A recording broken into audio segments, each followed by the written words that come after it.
It is a story wrapped in myth and legend. How did a tribe of wandering nomads engineer the America's greatest empire in just 200 years? They had to devise engineering systems which were extraordinary for their age. Their civilization rivaled Rome in its sophistication. The Aztecs had the best technology that could be produced in the conditions of which they lived. Aqueducts, palaces, pyramids, and temples stood as a tribute to their gods and a testament to the power of humankind. The Aztecs' crowning achievement was a gleaming capital city that astonished European explorers called the Venice of the New World. The city spread out, glittering against its canals and its lake, bedecked with fine trees and beautiful mansions. Their thirst for power and blood set them on a course for destruction. When it finally came, their annihilation would be swifter and more complete than the world had ever known.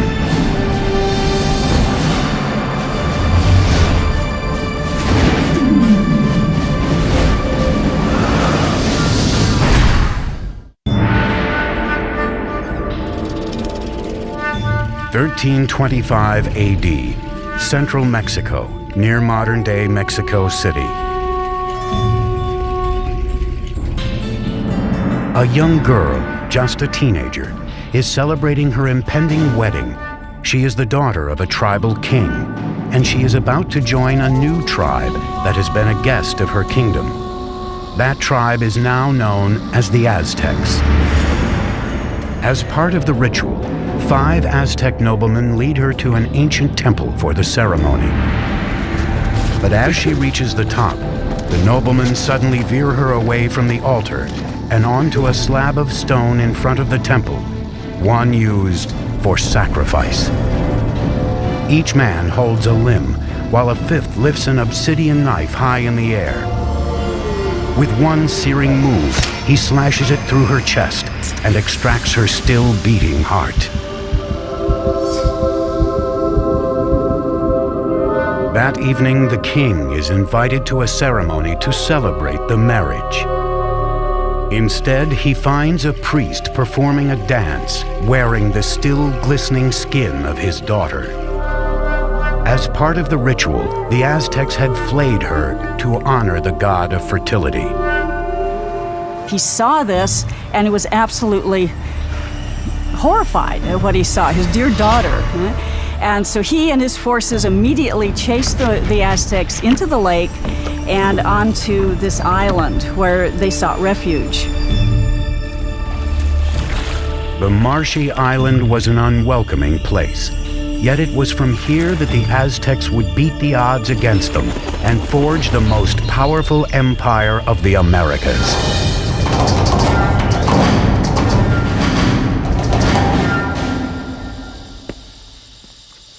Hi, I'm Peter Weller. When I think of the Aztecs, I think of an elegant people with beautiful skin and flamboyant headdresses of many colors, and I think of floating cities and a terrific song by Neil Young about Montezuma and Cortez. But I also think of knives, of obsidian glass ripping into chest cavities and hands, pulling out bleeding hearts and holding them high. Most of the Aztec sacrifices were performed in a temple atop a stone pyramid like this one. The Aztecs felt that without these offerings, the sun would literally cease to rise and the universe would die. Now, Aztec history is a fusion of fact and myth, but what we do know is that this murder, as horrific as it was, not only marked the beginning of the Aztec Empire, it also marked the location from where it would rise. The island the Aztecs were banished to after their disastrous sacrifice of the princess was in Lake Texcoco, the largest of 5 interconnected lakes covering a valley about 40 by 70 miles. Today, this once vast and open valley is teeming with what is modern-day Mexico City, one of the largest cities in the world. But 700 years ago, the island was so swampy No one had laid claim to it.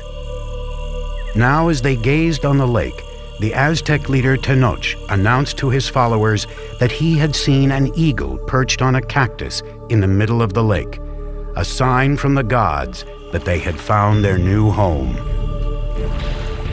They would name their city Tenochtitlan.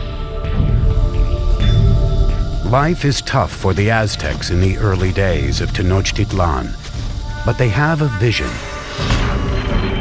vision of a powerful city modeled on an ancient and legendary city just 25 miles away. They called this city Teotihuacan, or City of the Gods. We know very little about Teotihuacan because all we have is the archaeological remains. We don't have any writing, we don't have any documentation that really fleshes out what went on at this big city. It was in ruins even in Aztec times, but they believed it to be the stomping grounds of the gods and the literal birthplace of the sun itself. The place the Aztecs most revered in Teotihuacan was a pyramid that rose above the tree line. It was called the Pyramid of the Sun.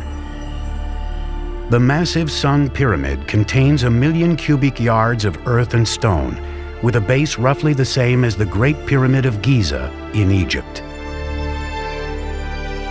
The Aztecs believed Teotihuacan was laid out in the image of the cosmos, created by their gods.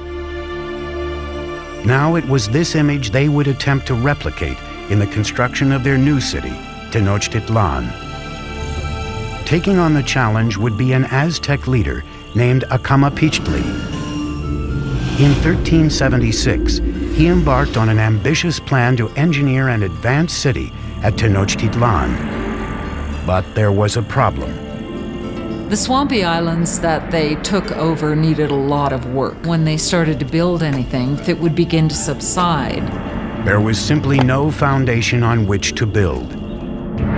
The Aztec solution would revolutionize the architecture of the Americas. They began by anchoring their buildings deep in the ground using a system of pilings made from wood. Workers cut stakes into 30-foot lengths, 3 to 4 inches wide. These were driven into the soft ground to make a foundation. The pilings were often surrounded with volcanic stone to add strength. Masons and bricklayers could then build walls on top of this base with confidence. They have found wooden pylons to hold the foundations of the pyramids. The fact that it didn't sink or the fact that it didn't just topple, I think that's a major feat of engineering. Tenochtitlan was an island city, but the lakes surrounding it were very shallow, sometimes only 7 feet deep. The whole thing looked like a giant metroplex floating on a pond. Originally, the only way to get from this floating city to the mainland was by boat. But the Aztecs eventually devised a series of causeways, sometimes 45 feet wide, that would connect their floating city to the mainland provinces. The causeway was supported by strong wooden pilings, the same pilings that supported their temples and other buildings. Thousands of these pilings had to be driven deep into the lake bed, and this presented a logistical challenge that could only be met by a strong, skilled labor force and the best of Mesoamerica's engineers. To build a causeway, 2 lines of stakes were laid out. Then the space between them was filled with stones and earth until it reached several feet above the water level. This allowed the road to support enormous weight. These causeways were built very straight, they were very wide, with bridges that would open up that connected the city to the north, to the west, and to the south. The roads enabled the Aztecs to transport larger, heavier materials for building. But this presented a new challenge. There were no beasts of burden in Mesoamerica, so everything had to be done with humans. No carts, no wheel. Small loads would be carried on the back with a rope hung from the forehead. Large items like stone blocks or sculptures for a temple would be dragged by huge numbers of men pulling ropes, possibly using logs as rollers. Legend has it one stone bound for a temple required a force of 50,000 men to drag it from the mountains on the mainland across the causeway and into the city.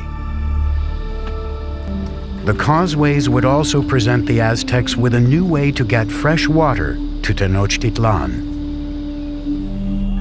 In the past, the Aztecs had transported water in canoes from the shore. But a huge boom in the city's population meant they needed a higher-tech solution to keep up with demand. They wanted to use water from the springs on the mainland, and so they wanted to build an aqueduct. But the springs were under control of the dominant tribe in the region, the ruthless Tepanecs. The Tepanecs were the controllers or the dominators of all the valley. They had a very strong empire. So they were the lords of the valley. So the Aztecs were tributary subjects to them. As the Aztec population grew, tensions with the Tepanecs began to simmer. Now the Aztecs decided to issue an ultimatum that could change the balance of power in the region. The people of Tenochtitlan not only demanded that the Tepanecs give them the water, but also demanded that they help construct the aqueduct. The Tepanecs' answer was swift and brutal. The Tepanec king, Maxtla, sent assassins who murdered the reigning Aztec leader in cold blood. This was the final straw. After decades of domination, the Aztecs would finally make their move and wage war against their ruthless overlords. And they would launch a series of wildly ambitious building projects around their growing island city that would earn them a reputation as the greatest engineers of the Americas. It is 1428. And the Aztecs have declared war on their overlords, a tribe called the Tepanecs. But to defeat the Tepanecs, they would need a little help from their neighbors. The Aztecs approached the nearby city-state of Texcoco. There, a decisive leader was on the rise. His name was Nezahualcoyotl, and his domineering leadership would be instrumental in forging the Aztec Empire. With Nezahualcoyotl at their side, the Aztec underdogs would go for the jugular. They launched an all-out attack on the Tepanec capital. After a siege of more than 100 days, they broke through Tepanec defenses and slaughtered their oppressors. After capturing the Tepanec king, Maxtla, King Nezahualcoyotl personally cut out his heart and sprinkled his blood into the waters of Lake Texcoco. Suddenly, the tables had turned. That is the exact moment of the beginning of the empire, and the Aztecs became the leaders of the Valley of Mexico. After conquering the Valley of Mexico, the Aztecs could now turn their attention to bringing clean water to their growing city. Remarkably, the Aztecs would independently design and build something that only a few world empires would master: the aqueduct. The aqueduct actually had two channels, each about 5 feet high and 3 feet wide. One would be cleaned and maintained, while the other was being used so the water flow was never interrupted. The twin-tube aqueduct ran for 3 miles from the mainland to the center of the island city. In town, water streamed into public fountains and reservoirs, and was distributed to the public in large clay jars or by canoe. In comparison to the Europeans, the Aztec were a very clean people. We know that the Aztec emperor bathed twice a day. So in terms of hygiene, the Aztec people was much more advanced than the Europeans. While the Aztec nobles were bathing in luxury, at this time in Europe, plague caused by unsanitary conditions was killing millions. King Nezahualcoyotl's own bath was one of the most unique in the Americas. It was fed by a sophisticated aqueduct system that also brought running water to his palace grounds. Behind me is the hill of Tetzcoatzinco. And on this hill, Nezahualcoyotl built a fantastic pleasure palace.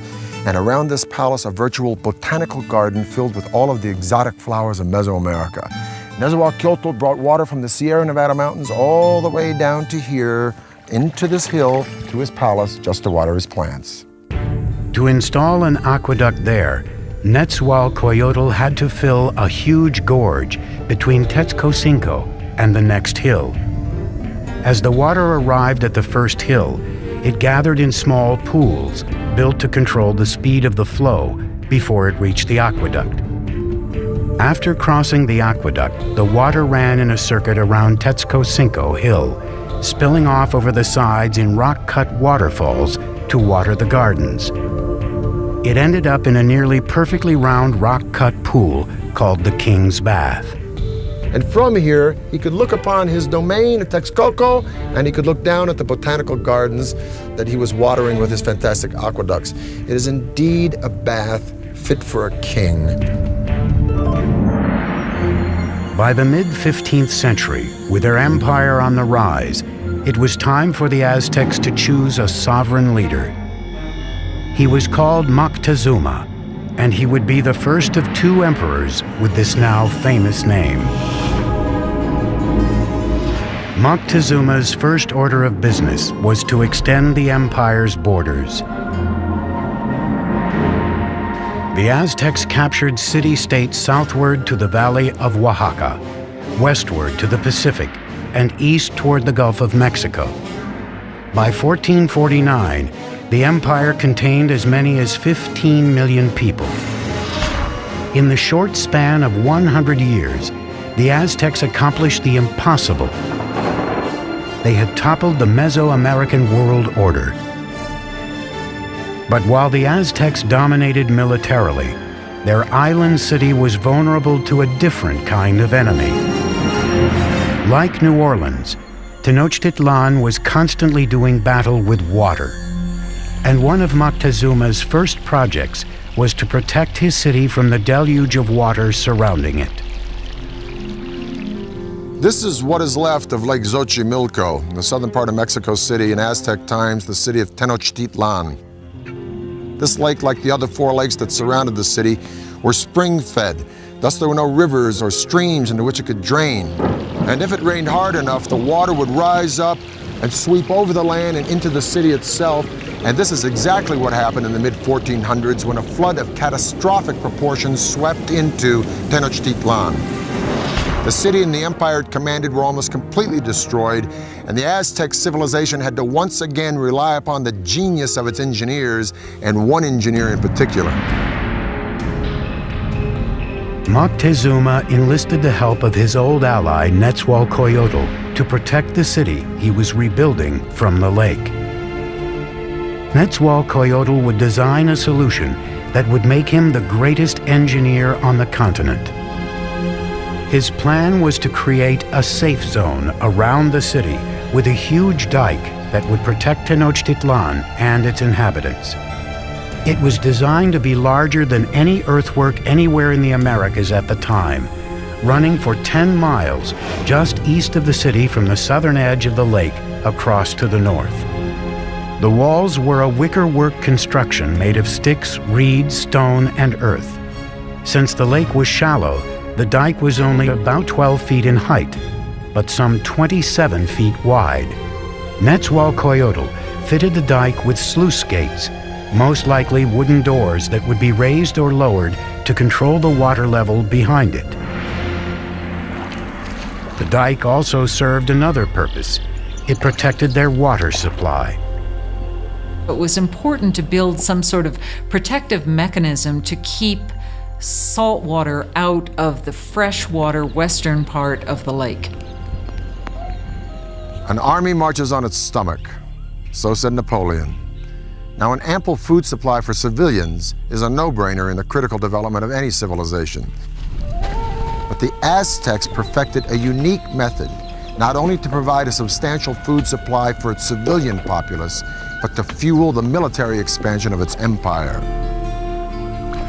This revolutionary engineering was called chinampas, a system that allowed them to literally create new land to farm and to live on.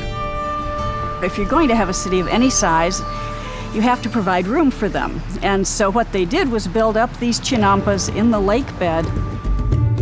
Basically, Chinampa is an artificial island built in the lake. They look like narrow football fields, about 300 feet long by about 30 feet wide. A chinampa was built by weaving a web of sticks floating in the water and piling reeds on top of them. Mud was then scraped from the lake bottom and piled atop the reeds to form the chinampa. It took 4 to 6 men 8 days to build the average chinampa. They were connected to the city by massive navigational canals that would take thousands of men months to build. A chinampa like this one could produce up to 7 crops a year, whereas a farm on the mainland could yield 1, maybe 2, maybe 3 at the most. As a crop was ready to harvest on a chinampa, seedlings from another would be sprouting out of mud that would be spread on a boat adjacent to the chinampa. Then when the seedlings were ready, they'd be transported to chinampa, and this cycle would be repeated over and over and over again on hundreds and then thousands of chinampas.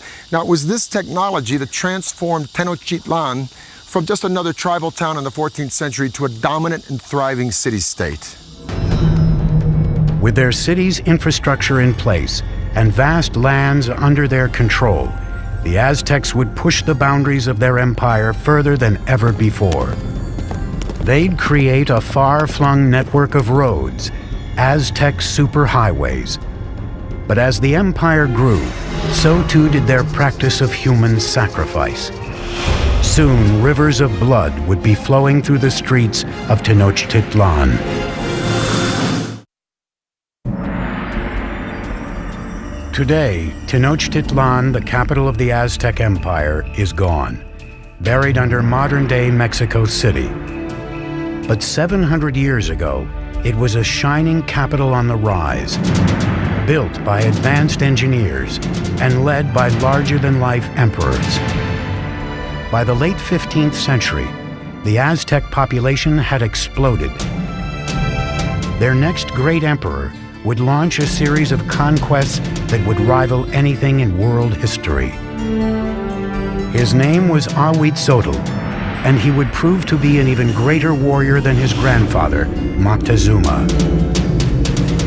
By 1502, Ahuitzotl had conquered territory from Mexico's Pacific coast and pushed the empire as far south as Guatemala. His reign was kind of like a golden age. He was a king that opened up transport routes to the coastal areas and to lowland areas where the Aztecs got their greatest luxuries, these shimmering tropical feathers, the gold, the precious stones that the nobles and rulers wore as symbols of their station in life. To transport riches to the heart of the empire, the Aztecs constructed a network of superhighways throughout central Mexico.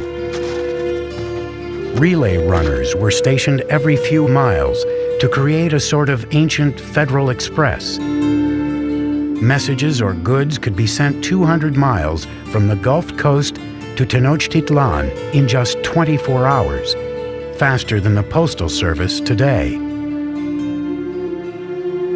With the empire at its height, the Aztecs under Ahuitzotl embarked on their greatest construction project, a massive pyramid at the very center of Tenochtitlan, the symbol of their absolute power. It was called the Templo Mayor, or Great Temple.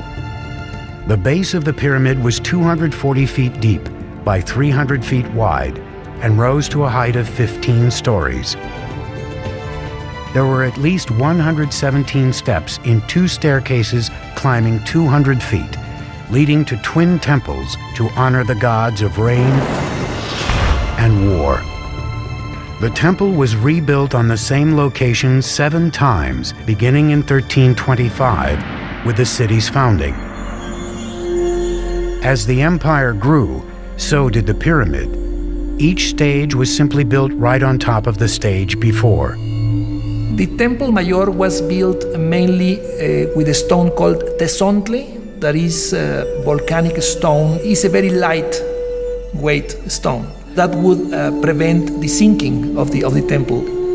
For floors and walls, the Aztecs applied a lime plaster, which was a form of concrete. Some examples found today remain as hard as modern concrete, even after 500 years. Aztec workers labored for decades to complete their monument to the gods. The temple remained buried until 1978, when power company workers digging a trench accidentally uncovered a huge carved stone and discovered the temple ruins next to it. The disc, 11 feet in diameter, weighs 8 tons and depicts the dismembered body of the goddess Coyolxauhqui. Coyolxauhqui was the moon goddess, but her brother murdered her because she became pregnant in a very shameful way. Now, the Aztecs weren't prudes by any means. Matter of fact, nobles had many wives and concubines, but amongst the commoners, particularly women, adultery was a no-no and severely punished, often by death. So according to legend, the moon goddess's brother cut her head off, and after he decapitated her, he shoved her body down a hill. The Aztecs reenacted this killing literally and frequently in festivals throughout their calendar year.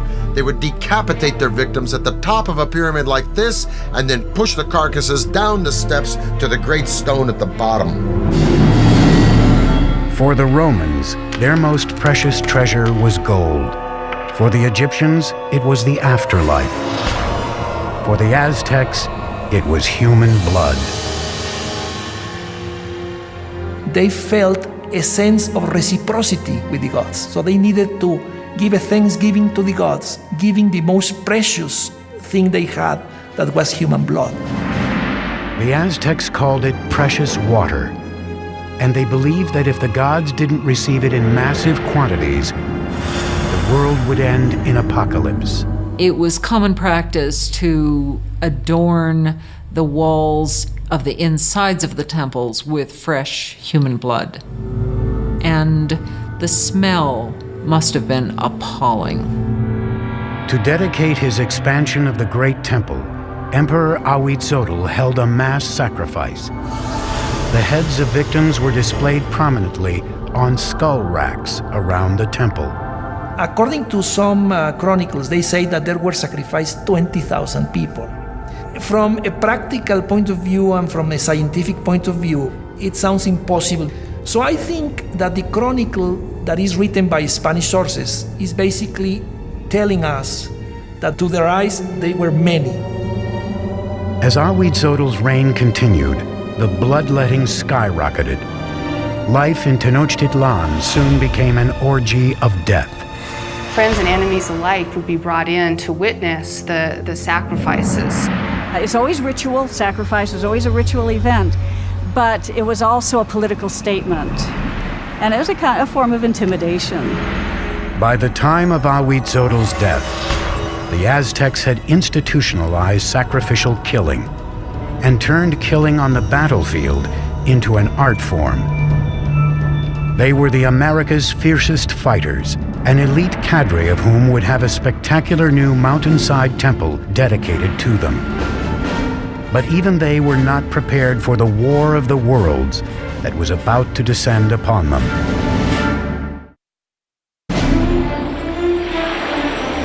In 1502, Ahuitzotl, Emperor of the Aztecs, is dead.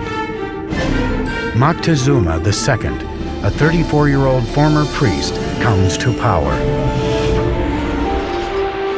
A world away in Spain, an 18-year-old notary named Hernan Cortés is preparing to cross the Atlantic to join in his country's conquest of the New World.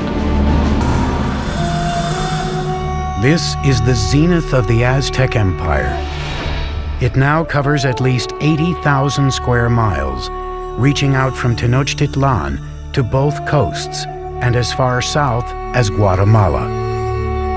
Some 25 million people are subject to Aztec rule. 38 provinces, containing innumerable city-states, are paying them heavy tribute, making the emperor and nobles fabulously rich. The city spread out, glittering against its canals and its lake, bedecked with fine trees and beautiful mansions. And Moctezuma II presided over it all. He was known for his statesmanship and military skills. A tough leader, he slaughtered the population of towns that wouldn't bend to his rule. but privately he was troubled. It seems that Moctezuma was a passive individual, perhaps even a depressive individual. Legend says that when he witnessed a comet streaking across the skies over Tenochtitlan, he spent the rest of the night in tears. As the weeks went by, he became increasingly paranoid. But at the height of his obsession with the supernatural, a very real threat approached from across the sea. Spies posted along the Gulf Coast reported strange sightings offshore that they were at a loss to describe. They never have seen a boat, so they didn't even have a word to describe that. So the Indians refer to those boats as mountains that move in the water. In 1519, after sailing from Cuba, Cortés landed with 11 of these floating mountains and 500 men on the Gulf of Mexico, 200 miles southeast of Tenochtitlan. The tribes were astonished by these men with metal armor and animals they had never seen. As he moved inland, tribes who resisted were brutally slaughtered, but many others were happy to provide him with provisions and men. One of the ways in which one local lord down on the Gulf Coast curried favor was to give Cortés and his company a group of women who were to not only provide for them in housekeepers sort of manner, but were also clearly meant to be courtesans as well and provide sexual services to them. But among the concubines, one in particular caught the eye of Cortés himself. She was the daughter of a chieftain who had been sold into slavery and was called La Malinche. They developed an intimate relationship, and in time she bore a son to him. And he would have been one of the first people of mixed blood in the New World. But she was much more than a mistress. She became an interpreter for Cortés, and her role expanded to advisor and intermediary between him and the Aztecs. Not only was she his translator, but she could also tell him about things that were being said that he was not intended to hear or understand. Moctezuma's network of relay runners kept him apprised of the Spaniards' movements. It was clear they were headed for his city. As he advanced toward Tenochtitlan through the summer of 1519, Cortés amassed an army of thousands. Moctezuma's army of warriors numbered in the hundreds of thousands. They wore animal costumes on the battlefield to intimidate their opponents. Part of it was spectacle. You had just incredible costumes that the different warriors would wear. The most important warriors were knights, dressed as jaguars and eagles. The Aztec knights were initiated into their orders at sacred ceremonies at special temples like this one. This is the cave temple at Malinalco, one of 6 temples on this remote mountainside, a few hours south of Mexico City. It was finished by Moctezuma II around 1502, shortly after his coronation. Now, over in Europe, Michelangelo was pounding out the David for the Republic of Florence. But while Michelangelo was carving the David, the Aztecs were here carving this temple right out of the side of this mountain. And it is the only temple in the entire Western Hemisphere built in this manner. At the bottom of the stairs of Cuauhtli are the sculptures of 2 jaguars. On each side of the door, there are the remnants of 2 warriors. Now, the door itself represents the open mouth of a giant serpent. You can literally see its tongue coming out of the room. The Aztecs believed that this was the entrance to the womb of the earth. Now, the privileged warriors would come here, go into the room with sculptures of eagles, have their noses pierced, and offer blood and sacrifice to Huitzilopochtli, the god of war.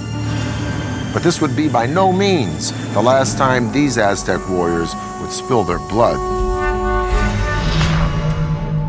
The first meeting between Cortés and Moctezuma would be peaceful, but the conquistador knew a huge and bloody clash between the old world and the new would soon take place. And the annihilation that ensued would become one of the most frightening events in the history of the Americas.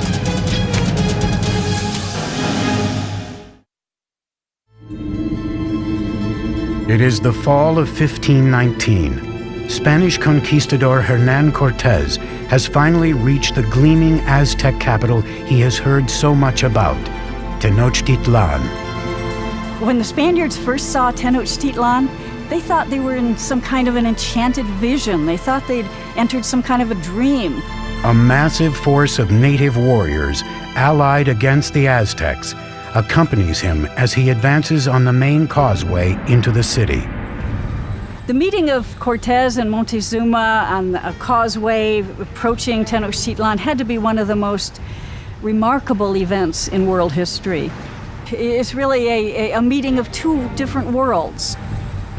And Cortés offered his hand, but the minute he started to do that, to actually touch Montezuma, the noble attendants around Montezuma pushed Cortés away and said, no, that's a total indignity. Nobody touches Montezuma, the great lord of the land. The meeting of the two worlds was peaceful, but fraught with tension.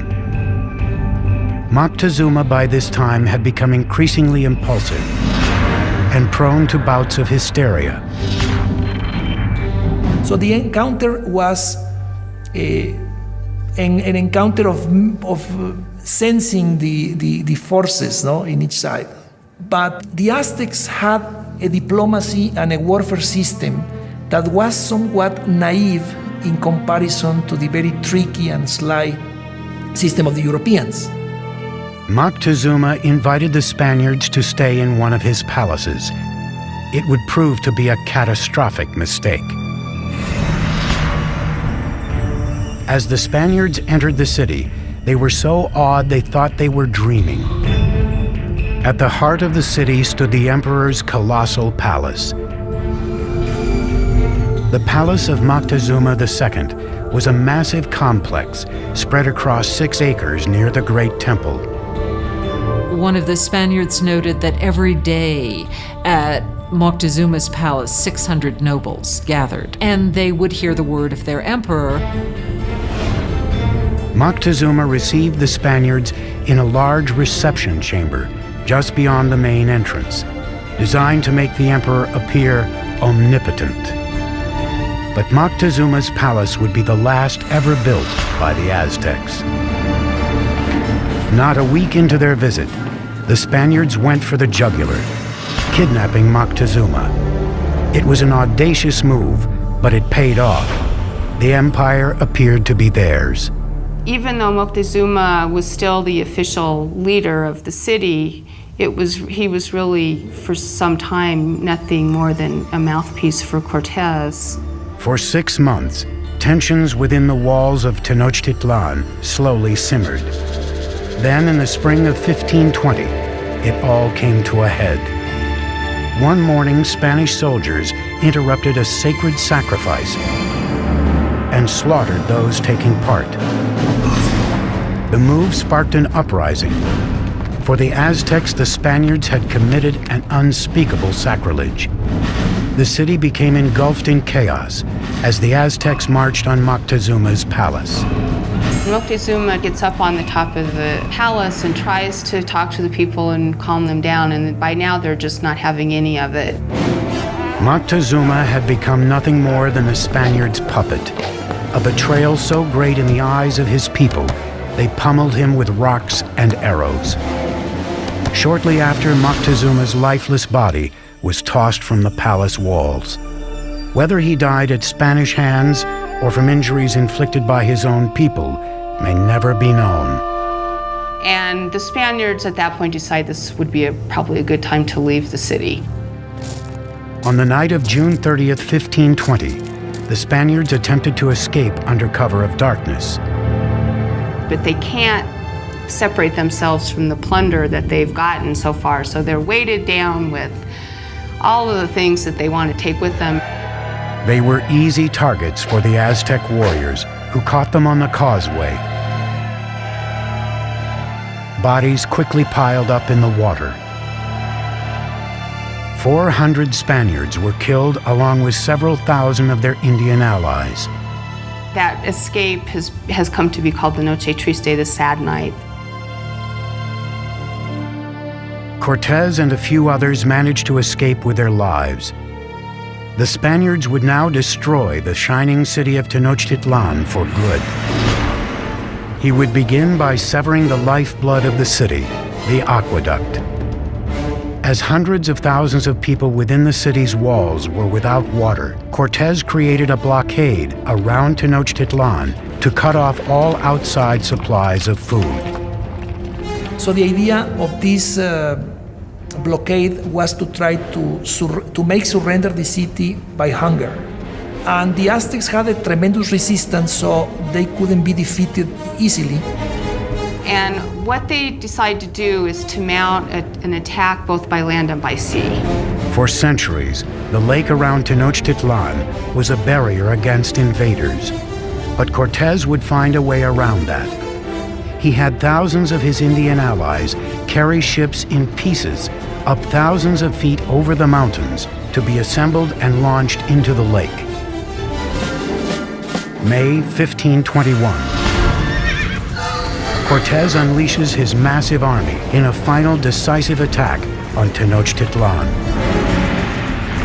600 Spaniards, including 100 cavalrymen and upwards of 50,000 of their Indian allies, clash with the Aztec defenders of the city on its grand causeways. Brutal fighting continued for months. Day by day, Cortez razed the city block by block. He and his Indian allies were merciless in their systematic slaughter of the population. It was an extremely hard-fought battle, especially in the city precincts.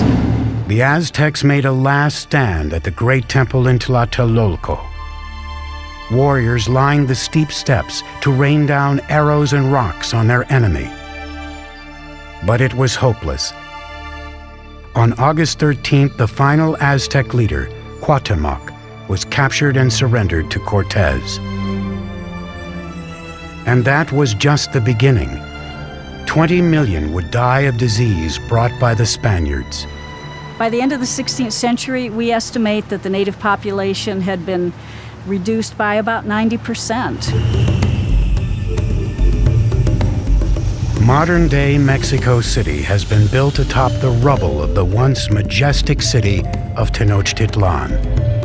The Spaniards leveled it during the construction of their own colonial capital, even using stones from the great temple to build their cathedral still standing next to the temple ruins. The Aztec Empire had vanished, and with it, a legacy of astonishing engineering achievements. It has become clear from their sophisticated systems of urban planning, agriculture, and waterworks that the Aztecs stood among the most advanced of the world's great empires. The cave temple here at Malinalco is one of the few truly impressive Aztec achievements that the Spanish did not destroy. And stunning sights such as this beg the tantalizing question, if the Spanish had not come, what would Deep within the jungle, We're talking about a civilization discovered in the middle of a rainforest. cryptic remains of a lost civilization, one that spanned a continent for more than 1,000 years. They definitely had attributes of the supernatural. They were the ancient Maya. Their rulers filled vast cities with sky-high pyramids, ornate palaces, and lavish plazas. They were masters of their environment. They were very resourceful in figuring out how to harness the energy, creating amazingly sophisticated works of art and engineering, and sustaining a civilization for 1,500 years. Then, after generations of prosperity and innovation, the ancient civilization collapsed, turning bustling cities into ghost towns to be reclaimed by Mother Nature. Centuries later, answers to the mysteries surrounding these majestic people and the godlike kings who ruled them tell a story of conquest, ingenuity, and disaster.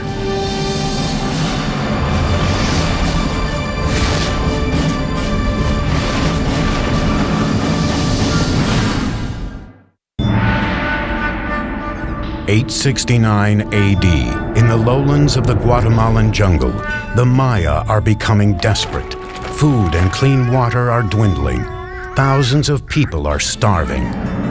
And malnutrition and disease are ravaging the population. The Maya no longer trust their divine rulers to appease their gods. Political turmoil plagues the kingdoms, and one by one, the great city-states are being abandoned. The ancient Maya civilization is crumbling. City after city, area after area begins to fail. Cities are abandoned, kings disappear, and what had been classic Maya culture really comes to an end. What happened to this great people? Even today, scholars are still mystified. We know that people began to disappear. The question is, how did that happen? The answer may lie in complex hieroglyphics known as the Maya Code. A hieroglyph is a complex way of conveying all the information that Maya people could think or express, and is the only example in the Americas of a complete, complex system of writing. Today, these cryptic symbols reveal a history of brutal warfare, larger-than-life rulers, and the rise and fall of an enigmatic people. Hi, I'm Peter Weller, and I'm standing on top of this beautiful temple deep in the rainforest of southern Mexico near the border of Guatemala, and this is the heart of the civilization of the ancient Maya. For years, archaeologists believed that the ancient Maya were peacefully separated into 40 or so independent city-states, each with their own dynasty of kings. For what we could tell, there seemed to be trade, communication, but there didn't seem to be any particular imperial aggression motivated by a thirst for land or power outside of a king's own territory. But in the last half-century, these theories are starting to fly in the face of a different story because hieroglyphs like this one, the remnants of the ancient Maya's advanced writing system, are painting a whole new picture. The touchy-feely 1960s and New Age ideas of a gentle and loving people are being fast replaced by a much more complex reality of city-states, butting heads and bloody clashes. And now we have evidence that brutal battles and human sacrifice were fundamental components of life among the ancient Maya.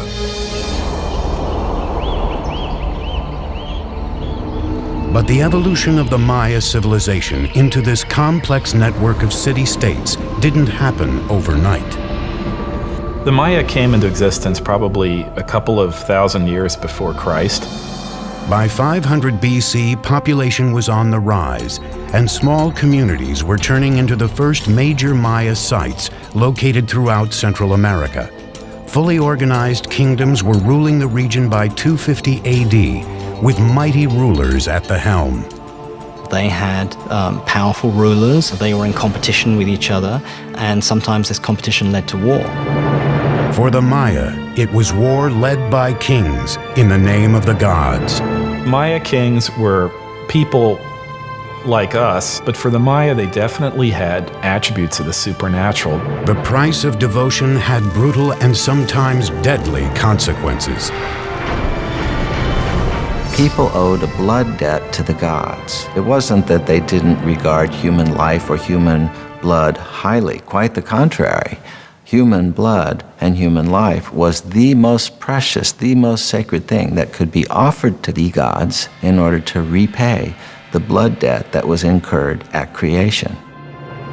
Bloodletting and human sacrifice dominated the king's strategic thinking. They picked allies and attacked neighbors, all with an eye on appeasing their deities and staying autonomous. Unlike Rome, in the case of the Maya, we're not dealing with one empire. Instead, we're dealing with a series of rival kingdoms. By the 3rd century AD, Maya civilization was flourishing. No one city ever succeeded in dominating all the others, but one seat of power was on the rise. Its name was Tikal. Tikal is one of the few cities that goes strong in the pre-classic period before the time of Christ, and then it just continues pretty much unabated all the way until the end of the classic period. This is a city that never really lost it. But in the 6th century, a rival power named Calakmul threatened Tikal's success. The Maya had these two great dynastic capitals, Calakmul and Tikal. Those two cities essentially locked horns. It's really Calakmul that seems to engage in this action in which they engineer alliances all the way around Tikal, essentially boxing in their enemy. It would be up to an ambitious and visionary leader to build a center of military power, one that would take on Calakmul. His name was Yakin Khan Kawil.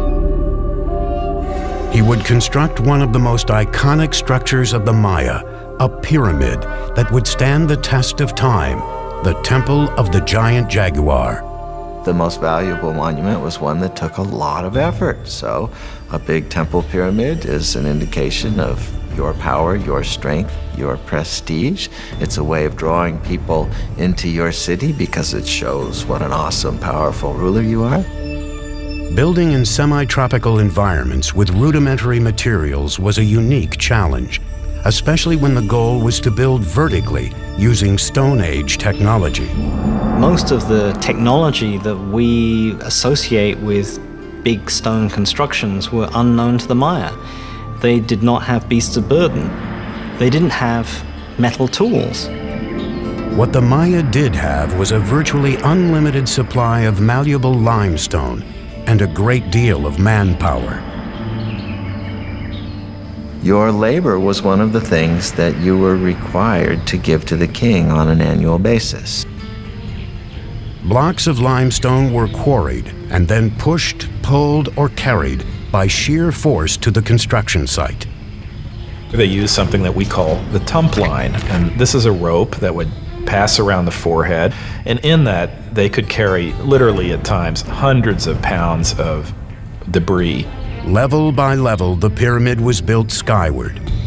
Wooden scaffolding supported the laborers and the structure as it expanded. Skilled masons shaped the limestone with stone tools and wooden mallets. Though the interior was filled with unrefined rubble, the exterior was deceivingly manicured, covered in a strong mortar known as Maya stucco, and painted red. Even though they knew of the wheel, even though they knew of metal, they elected not to make practical use of either of these things. And I think in part it was because in their worldview something was much more valuable if a lot of human labor went into it. At nearly 150 feet, the Temple of the Giant Jaguar emerged, facing west toward the setting sun. The ancient skyscraper would command the attention of all who set foot in Tikal's Grand Plaza as a symbol of power and redemption. But Yakin Khan Kawil's engineering marvel was just the beginning. In 736, Kawil had defeated his ultimate rival, Calakmul. Then, in 743 and 744, he attacked and eviscerated two critical Calakmul allies that surrounded Tikal, El Peru to the west and Naranjo to the east. Finally, the suffocating noose that had once strangled Tikal was broken. In celebration of this, he builds a whole series of major expansions to the palace, new pyramids. And when we look at Tikal today, in many cases, we're looking at the fruits of that success. He may have even launched the construction of the tallest of Tikal's structures, Temple 4. Made of 250,000 cubic yards of stone, the massive pyramid stretched more than 210 feet, or 22 stories high, nearly as tall as the towers of the Brooklyn Bridge. It jutted far above the dense rainforest canopy, with a 180-degree view of the city. In the distance, other Maya cities were also ambitiously building toward the sky. But at this moment, with King Yakin Khan Kawil at the helm, Tikal was the unchallenged powerhouse of the Maya civilization. But Tikal was not alone. Out of sight, about 250 miles to the west, another dynasty is forging the construction of a great acropolis. There, in the 7th century, a king with a vision would emerge. He would turn one of the wettest cities in the world into a mecca of New World architecture.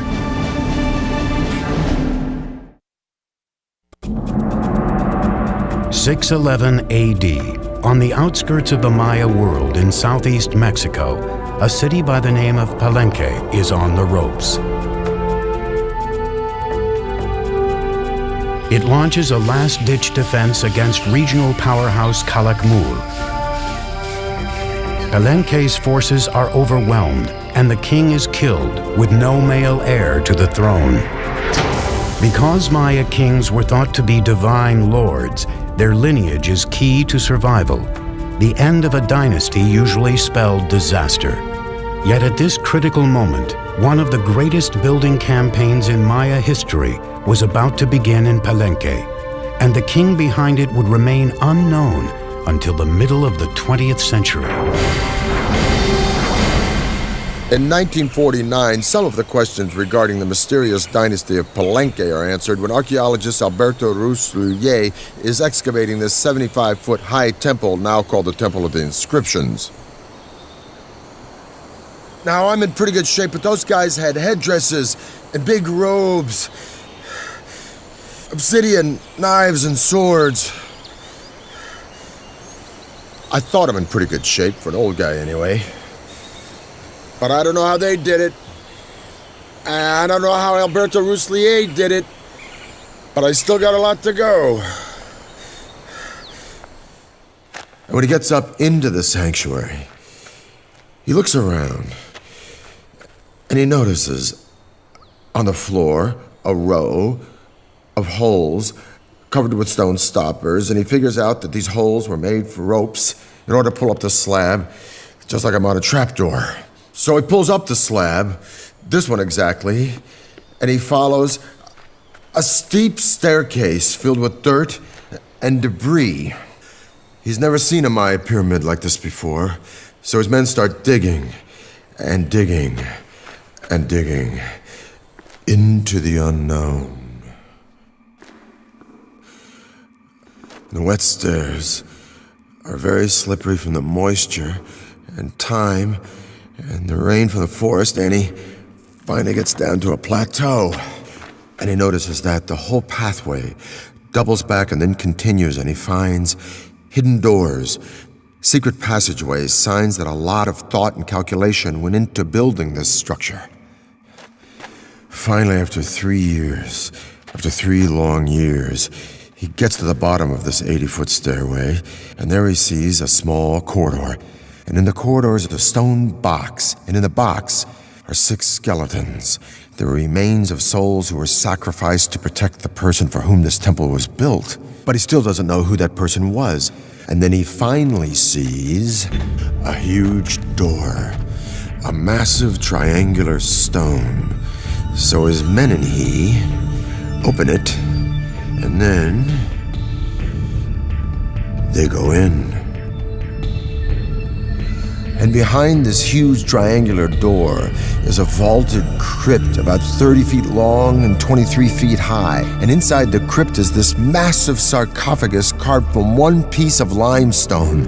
And on top of this sarcophagus is this magnificent lid with these expertly carved images of a king. Along this edge, by the way, which is covered with cinnabar, this red stuff, is poisoned to the touch to keep looters from coming in here and ruining it. And by the way, if the ancient Egyptians might have used this, we might have had more antiquities coming out of that country today. But along this edge is the image of a shield, and up in the sanctuary is another image of a shield. And the ancient Maya word for shield is pakal. So Alberto Rus had discovered the tomb of the most important Maya king, Pakal the Great. Pakal's ascension to the throne in 615 AD came during the most critical time for Palenque. With no direct heir, the elders of Palenque had turned to an outsider, a royal who lived outside the kingdom named Lady Sakkuk. Now she returned to Palenque with her adolescent son, Pakal. The future of Palenque hung in the balance as the young boy was crowned king by his mother. He was just 12 years old. She sort of kept the throne warm for him for over 10 years while he was growing up. As the young king grew into adulthood, Pakal had to deify himself to legitimize his rule. He declared his mother to be the living embodiment of the first mother, who created humans and the gods. He then was the son of a goddess, an exalted position that removed any question of his legitimacy.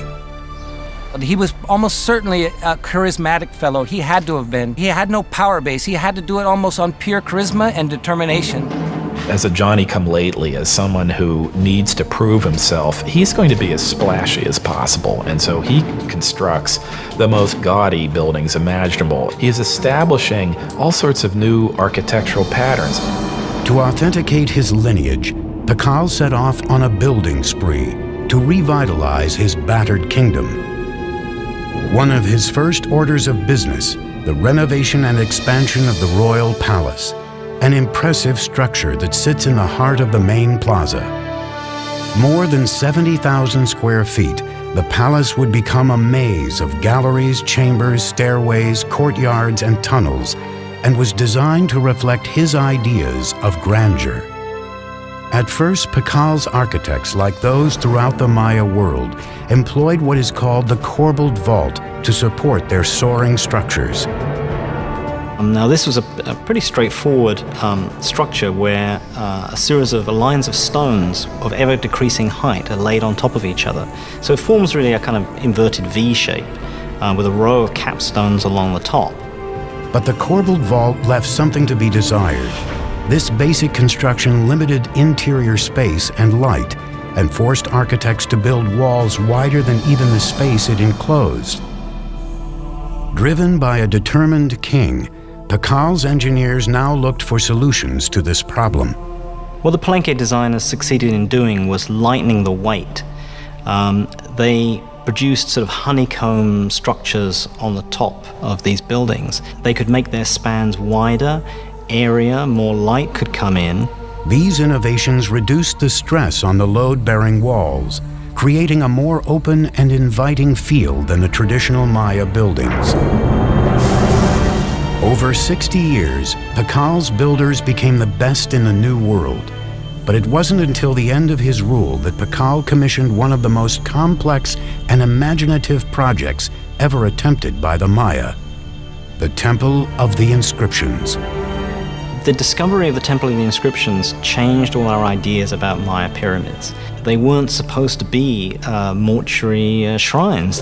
Inside, along a stairway leading down to the tomb, engineers built a psychoduct, or hollow tube.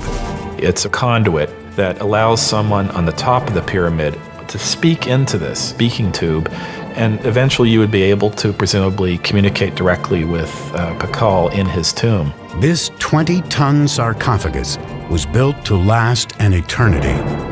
This actually had a lid which was rolled off to one side, and there was a cavity for his body to be put, so that when he eventually did die, the door was sealed and the stairway was blocked. His architects and sculptors designed a coffin rich in symbolism, portraying the resurrection of Pakal in the afterworld.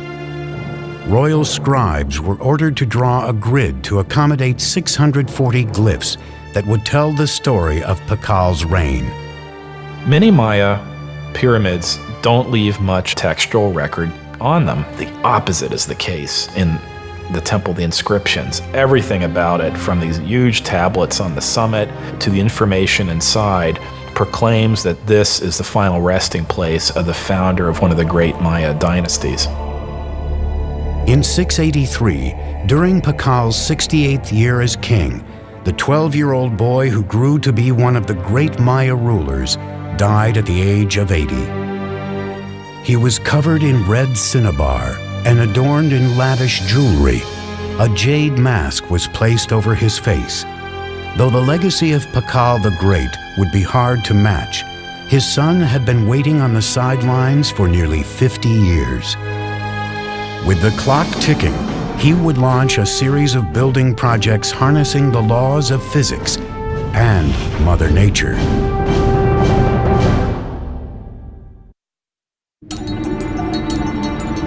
In 684 AD, the mighty King Pakal has engineered Palenque to be one of the finest Maya capitals ever known. After 68 years on the throne, his body is buried in a tomb that rivals those built for the Egyptian pharaohs. Now it is up to his son to build upon his father's legacy and cement his own reign. His name was Khan Balam. Pakal was the founder of a dynasty, but his son was a great consolidator. He was someone that was going to make sure that that dynasty would continue. The 48-year-old king immediately threw himself into an ambitious three-pyramid complex that would stand as his own monument for the ages. He designed and constructed the cross group, one of the most intricate and beautiful groups of ceremonial temples ever constructed in the Maya world.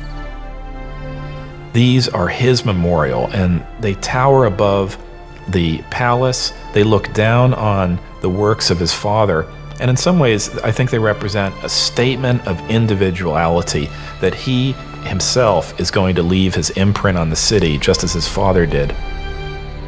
He ordered his engineers to build three intricate structures: the Temple of the Cross, the Temple of the Foliated Cross, and the Temple of the Sun. Khan Balam's engineers would take a giant leap forward, using sophisticated geometric calculations unsurpassed anywhere in the world, based on the Maya's creation of a complete number system.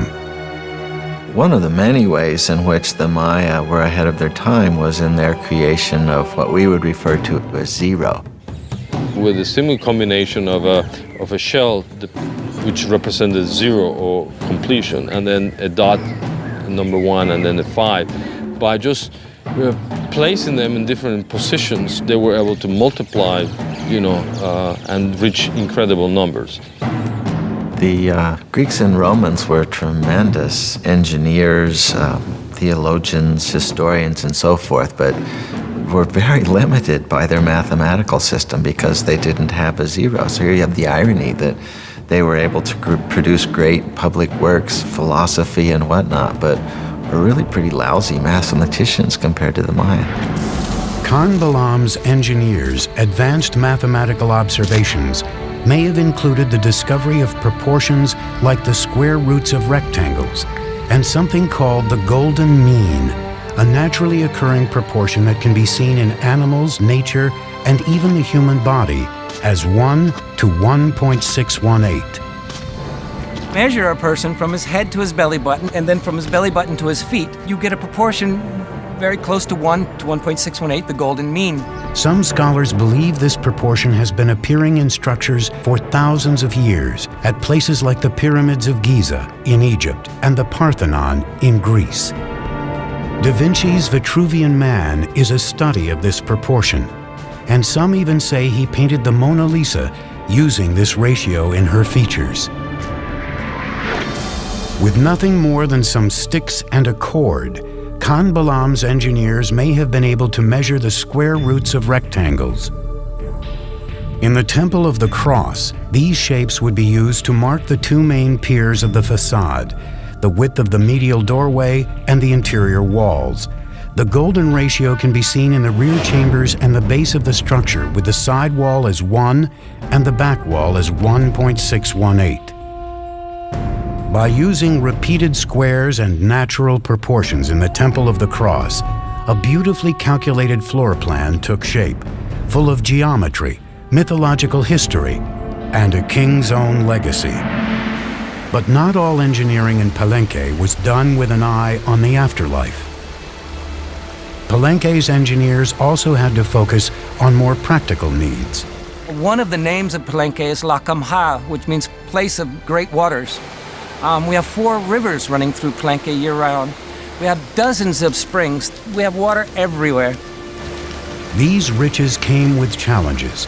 Palenque was surrounded by steep hills, natural springs and creeks that carved their way through the base of the site, leaving only bits and pieces of flat, water-free land for building.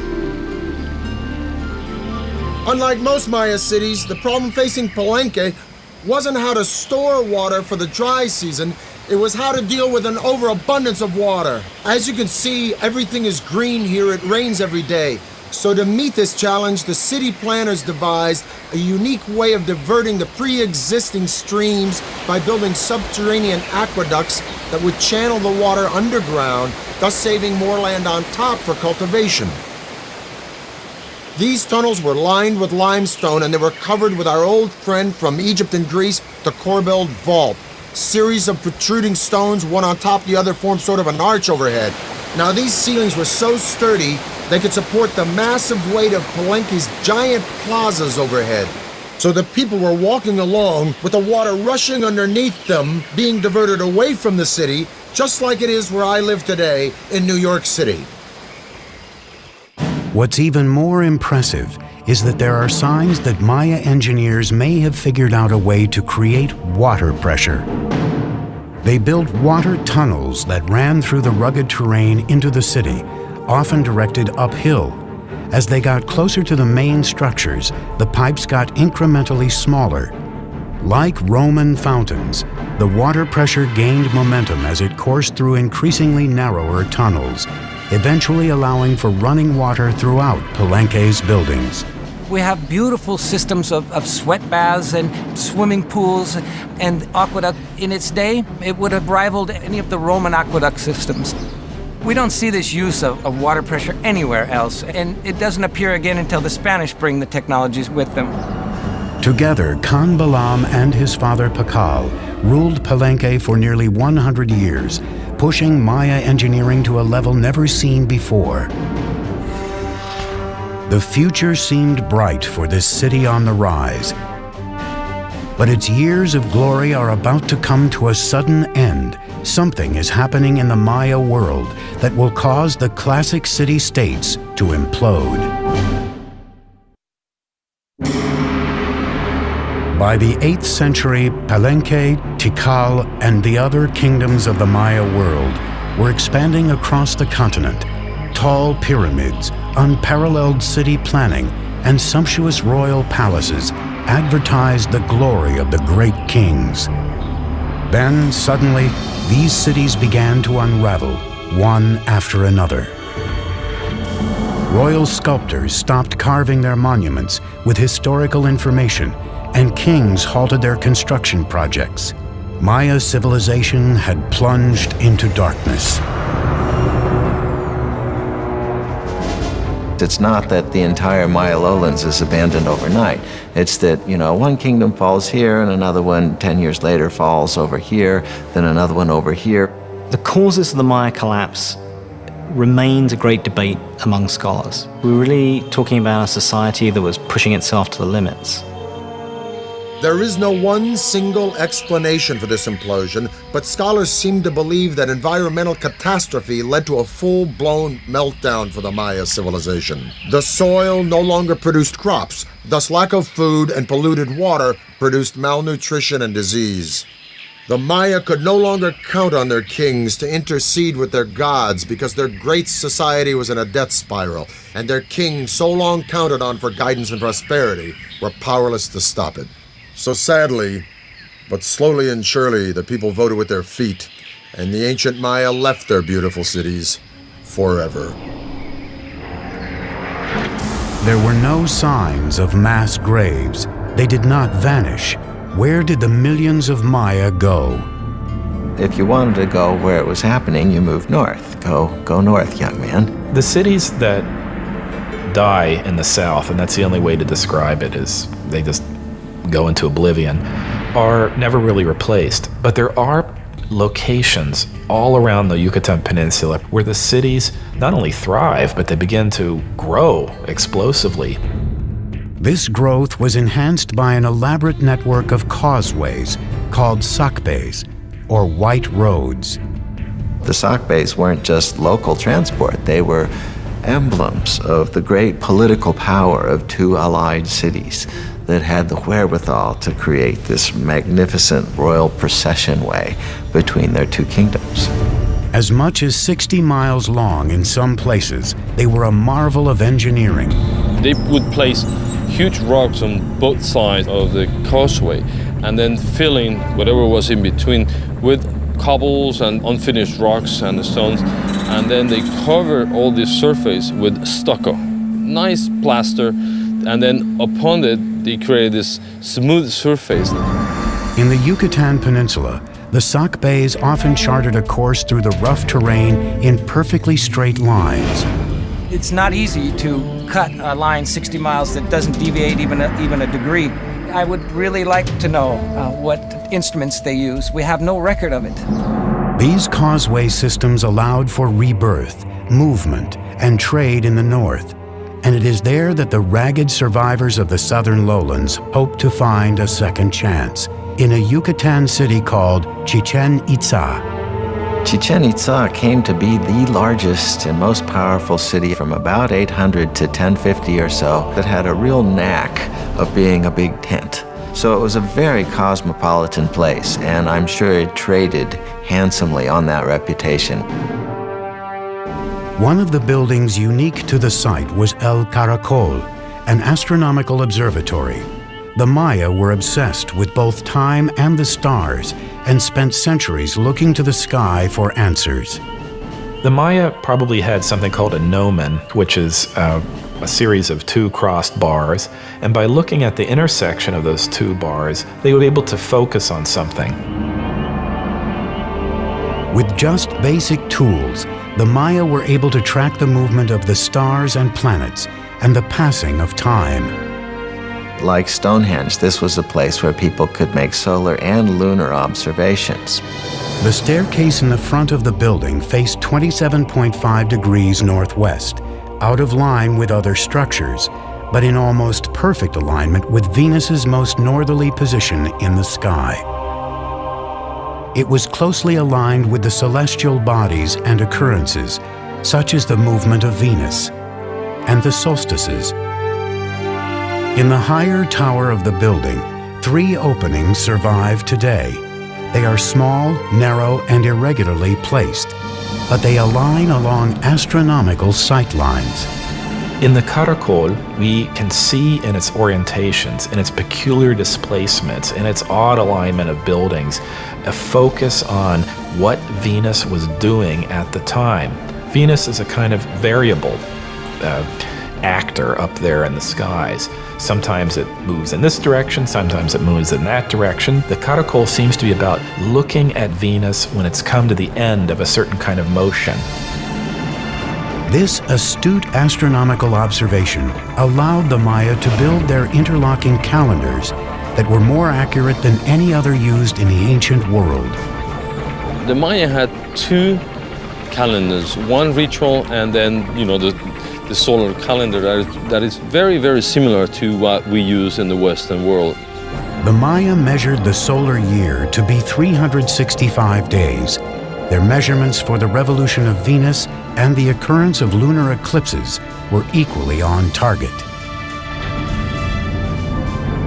In just 200 years, the Maya had achieved a rebirth in the wake of the catastrophic destruction of their southern cities. But now the North would face an even deadlier enemy, one that was capable of annihilating the Maya while leaving their cities intact.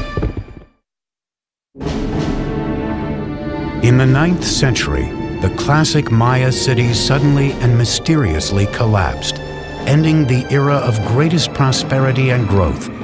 Rebirth in the North gave the Maya an opportunity to combine astronomy and engineering on an unprecedented scale.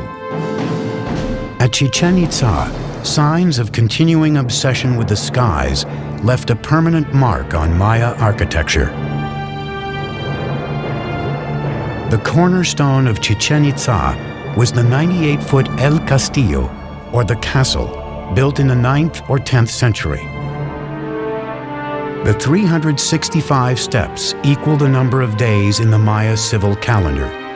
52 panels on each side represented the Maya's 52-year cycle. 9 terraced levels equaled the 18-month Maya solar calendar. And the temple's axis was perfectly aligned so that specific shadows were cast twice a year. For any Maya standing and looking at the northwestern sector of the Castillo, they would see a balustrade and then a combination of shadows and the sun hitting that part just before sunset. And then several triangles form. And then at the very bottom of this balustrade, you have a nice carved serpent head, a snake coming down from heaven. And that is indicating the arrival of the rainy season. The Maya saw this phenomenon as a manifestation of the deity Kukulkan, the feathered serpent. The Mayas were able to actually record, the equinox. That day in the year where night and day, last the same. Every year, March 21st, you see the descent of Kukulkan. Surrounding El Castillo, the civic buildings took on a new characteristic: spaciousness, with a broad open plaza, temples, marketplaces, a ball court, and colonnades. So the colony hall not only housed the feasting events, but maybe individuals were brought into the plaza. The general public was probably invited, depending on the occasions, to come to the plaza and witness the arrival of this, traders, the merchants. Greek or Roman in appearance, these round columns were used as a new type of structural support and were an architectural first in the Maya world. The benefit of a column is that it allows you to create flat roofs. You're not investing all of your energy in creating stone buildings that are going to be containing corbel vaults, which may or may not collapse. The columns were simple in design. Round drums were placed one on top of the other, filled with rubble in between. A square section was placed at the top, and then flat rooftops made of stucco and wood were added to form expansive covered interiors. It involves people more openly in the life of the building and of what's happening within it than would have been possible with Maya pyramids of the full classic period. Those pyramids are mostly about exclusivity. It's about showing a space, holding it up high, but allowing very, very few people to look into it. The open column structures are much more inviting. But the welcoming atmosphere didn't last long. After more than 200 years of domination over the Yucatan, Chichen Itza suffered a fate similar to its neighbors in the south. It mysteriously collapsed. When the Spanish arrived on the shores of the Yucatan Peninsula in 1517, every large cosmopolitan center of the Maya world had been abandoned. Even so, a splintered Maya civilization, living in small villages across the countryside, put up a sustained fight against the conquistadors. They proved difficult to conquer because rather than taking a king captive or an emperor, as they did with the Aztec, they had to conquer one village at a time. And once they moved on to the next village, there'd be one behind them that would then begin to rise in revolt. Maya warriors killed conquistadors by the thousands, but their weapons proved useless against a more potent enemy: disease. Within 100 years, 90% of the population of the New World was gone. The Maya who survived faced further persecution. Friar Diego de Landa had been sent from Spain to convert the Maya to Christianity, and he ruthlessly enforced his religious teachings. Diego de Landa was a young idealist who came to the New World trying to save souls, trying to win converts to what he referred to as the one true faith. But the Maya didn't believe that they should instantly and forevermore reject all of their own beliefs. On July 12, 1562, Landa ordered an auto de fe, or burning of the Maya texts, believing they were the writing of the devil. This was the end of thousands of years of accumulated knowledge of Maya civilization, one of the great tragedies in human history. In a lucky twist of fate, 4 codices survived the inferno and wear and tear of time. By the 19th century, some of these books that happened to escape the clutches of these friars and their destructive urges began to make their way into public attention. Today, their survival story is just another mystery in the complex history of the Maya. The fact that they were able to sustain an urban civilization in the rainforest for 1,500 years through all sorts of logistical and other challenges is one that we should admire and one from which we can stand to learn a great deal. Just as the Maya looked from the ground to the sky for guidance, we are now looking from the sky to the ground for answers. In recent years, NASA and the University of New Hampshire have been experimenting with remote sensing technology to see if they can determine where undiscovered cities might be hidden. Mounds of earth covered in trees that appear on readings may actually be ruins of ancient cities that had not been touched for centuries. More answers to the Maya mysteries may be right beneath our feet. Maya archaeology is just beginning. There are innumerable cities, innumerable temples, innumerable settlements that we have not been able to study and excavate. I think we're entering a golden age of Maya archaeology, and I can only see in the next century a time in which this will become one of the best understood civilizations of the ancient world. We now know that the Maya were an innovative and creative and majestic people with their own particular taste for violence. But what is the real allure of the Maya? What is this mystique that draws generation after generation the world over to this complex and sophisticated civilization? Is it the architecture with its serene palaces and temples, or the intricacies of hieroglyphs and art in a complex writing system? Or is it the astounding comprehension of astronomy and mathematics with the concept of zero, unparalleled in antiquity?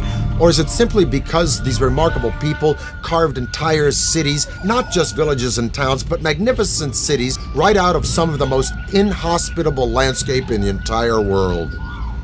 In the rainforest between Honduras and the Yucatan, there are literally hundreds and hundreds of Maya sites that are untouched. In Palenque alone, there are 1,500 buildings that lie unexcavated, including temples larger than that one. And if you consider the archaeological treasures yet to be found in cities like Tikal and Chichen Itza, I say, and I'm sure I'm not alone, that the real allure of the Maya, the real magic and mystique of this civilization, are the mysteries that still lie buried deep within